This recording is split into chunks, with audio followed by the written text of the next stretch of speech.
Je vois encore beaucoup trop d'entrepreneurs et d'entreprises qui font les mêmes erreurs lorsqu'ils sont dans un marché concurrentiel. C'est qu'ils se positionnent exactement comme les mêmes concurrents sur le marché. Ils vendent les mêmes produits, ils ont le même langage et ils ciblent les mêmes personnes. Vous allez comprendre une chose, c'est que si vous faites les mêmes choses que les concurrents, vos consommateurs ou alors vos acheteurs potentiels, ce qu'ils vont voir, c'est qu'il y a les mêmes produits. Du coup, ils vont vous juger sur le prix. Et ça, c'est un problème parce que vous ne voulez pas qu'on vous juge sur le prix, mais plutôt sur la qualité éventuellement de vos produits ou du coup sur tout ce que vous aimeriez apporter en termes de valeur à votre client si c'est un service. Et donc, une chose très importante pour pouvoir mettre en avant votre avantage concurrentiel, c'est qu'il faut plutôt communiquer sur le why, sur le how, sur what else. Je vais parler en français déjà. Évitez de communiquer sur le quoi, donc sur les produits et services, mais plutôt communiquer sur le comment, sur le qui et sur le pourquoi éventuellement. Donc on en parle beaucoup plus, c'était juste l'introduction. Donc 3, 2, 1, c'est parti.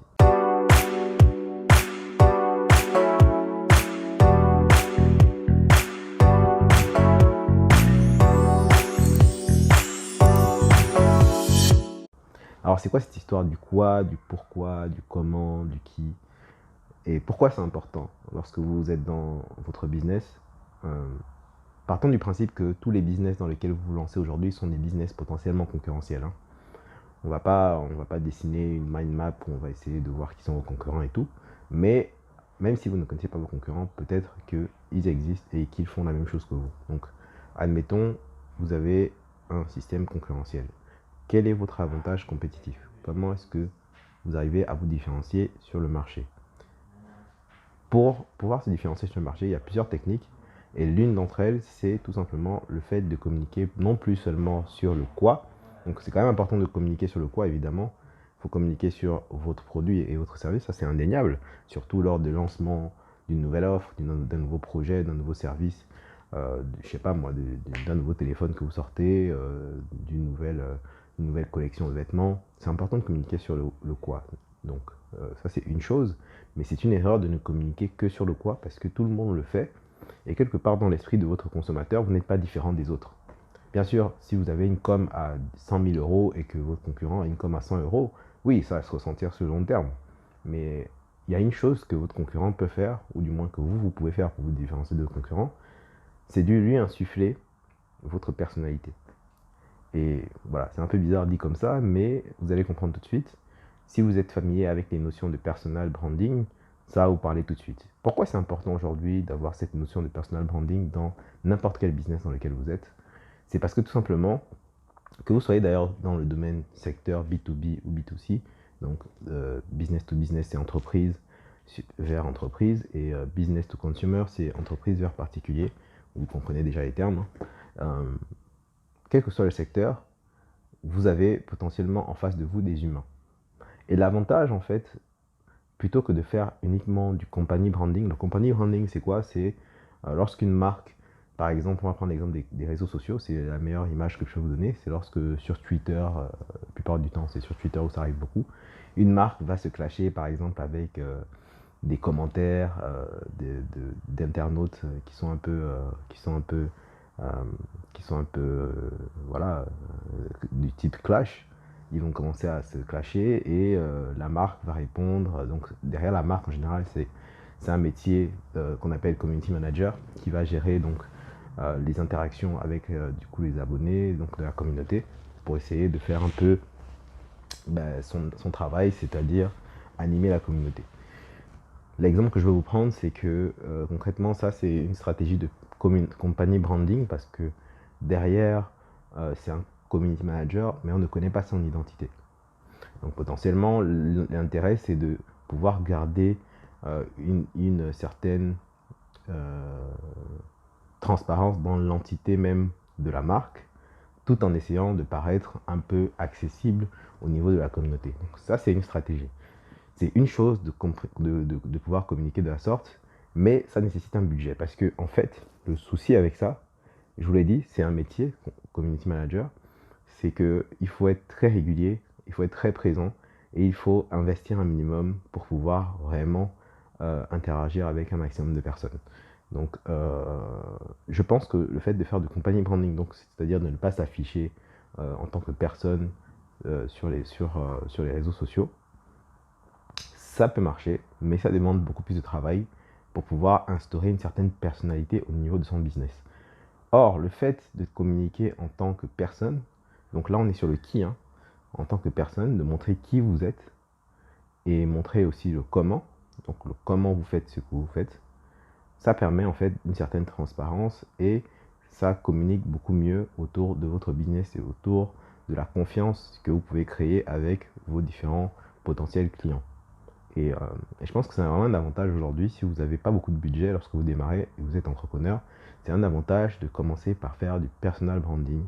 Et puis sur le long terme, si vous voulez vraiment développer votre marque à un autre niveau, faire du company branding en essayant de pouvoir engager quelqu'un pour travailler sur ce poste-là et développer vraiment l'image de marque à un nouveau niveau. Donc vraiment, donc je vous invite vraiment à réfléchir à ça. Je sais qu'il y a déjà beaucoup d'entrepreneurs, d'ailleurs sur Instagram, qui sont vraiment très poussés sur le personal branding. Ils maîtrisent vraiment leur image de marque. Ils communiquent sur les réseaux sociaux, ils font des stories par exemple, ils discutent, ils font des jeux concours. La plupart du temps, ce sont des influenceurs d'ailleurs qui communiquent et qui font des OP avec les marques déjà. Donc ça, c'est très bien. C'est un très bon exemple de personal branding où la plupart du temps, ce sont des gens qui ont commencé par travailler sur leur passion. Certains sont dans la cuisine, d'autres sont dans le lifestyle, etc. etc. Et potentiellement, ils ont continué à travailler sur leur image de marque pour pouvoir aujourd'hui être, comme on dit, bankable au niveau des marques. Et c'est vraiment important, voilà, c'est la différence que je voulais vous donner parce que pour vous démarquer, c'est important d'avoir donc justement cette notion de personnalité insufflée dans votre business. Pourquoi? Parce que tout simplement, sachez que deux choses. La première, un client n'achète plus aujourd'hui uniquement parce que votre produit est beau, parce que votre produit répond à son besoin, mais il achète aussi et surtout parce qu'il fait confiance ou il aime la personne qui lui vend son produit. Et ça, c'est encore plus valable sur Internet où il y a énormément de concurrence, énormément de produits où tout le monde se ressemble. Et pour se démarquer, donc deuxièmement, pour se démarquer, il est nécessaire de pouvoir se différencier par la personnalité de son produit.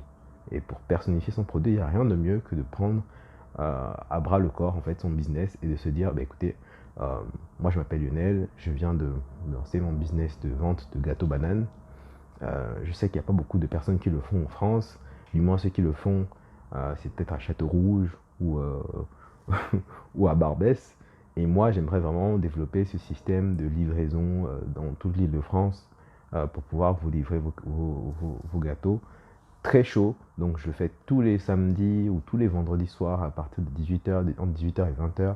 Vous pouvez faire passer les commandes et je pourrais faire la livraison. À partir du moment où j'aurai tous vos commandes, je ferai la livraison en 1 heure. Donc soyez rapide et efficace. Donc vous pouvez lancer un business comme ça. Voilà, ça je vous dis ça de tête comme ça, mais vous pouvez lancer un business comme ça en essayant de rentabiliser sur votre communauté actuelle pour lancer un business, pour faire un test et voir si ça prend. Et puis les personnes qui veulent vous encourager, ils vont peut-être commencer à commander.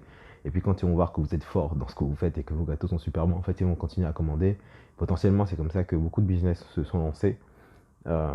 Et beaucoup de business peuvent se lancer comme ça. Et en partant de là, c'est beaucoup plus simple de construire votre communauté plutôt que de vouloir faire une page gâteau banane Paris et puis essayer de travailler uniquement sur l'image de marque de la marque.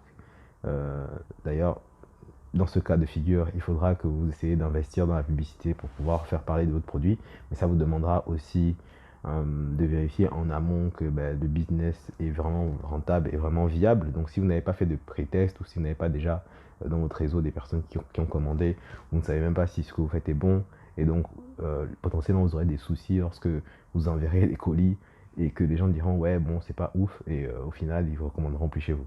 Bref, vous comprenez un peu la différence, les nuances. J'ai essayé de prendre un peu vraiment des exemples pour vous expliquer. Et donc, je voulais vraiment vous expliquer la différence entre le fait de communiquer uniquement sur le quoi et sur le qui et sur le comment. Donc, je vous ai expliqué le comment. Je ne vous ai pas expliqué le pourquoi. Le pourquoi, c'est assez simple. C'est lorsque vous faites, par exemple, des posts et que dans les descriptions, vous expliquez ben, pourquoi est-ce que ce produit en particulier ou ce service en particulier a été difficile à produire. Ou alors vous expliquez, dans une anecdote, vous expliquez concrètement qu'est-ce qui vous a motivé à faire ce produit-là de cette façon. C'est vraiment, vous pouvez voilà, expliquer de cette manière-là, parce que le pourquoi, en fait, c'est une manière de communiquer pour changer la perception de ce sur quoi vous communiquez. Donc, il n'y a pas vraiment de secret à ça. Je pourrais vous donner d'autres exemples, mais bon voilà, je ne vais pas que la vidéo soit trop longue. C'était vraiment ce sur quoi je voulais qu'on parle aujourd'hui. Donc merci à tous d'avoir suivi la vidéo. N'hésitez pas à lâcher un like et à vous abonner si ce n'est pas encore le cas. D'autres vidéos sortent dans la semaine. C'était tout pour moi aujourd'hui. C'était Lionel. Ciao.